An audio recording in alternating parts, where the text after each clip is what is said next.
नमस्कार मंडळी, आज मी उपवासाची राजगिरा पिठाची पुरी आणि छान अशी खमंग बटाट्याची भाजी बनवणार आहे.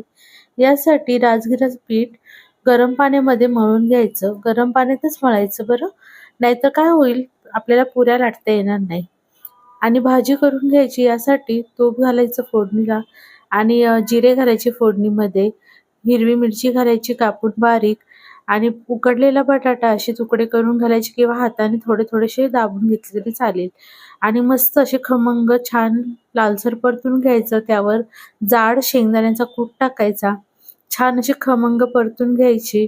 मस्त अशी चपातीसारखी आपण आहे ना लाटून घ्यायची एक चपाती त्याची राजगिऱ्याच्या पिठाची. आणि आपले जर असं ग्लास किंवा एखादा डबा असेल त्याने मस्त अशा पुऱ्या पाडायच्या, म्हणजे एकाच वेळेला 5-6 पुऱ्या निघून येतात आणि छान अशा खमंग तळून घ्यायच्या. असं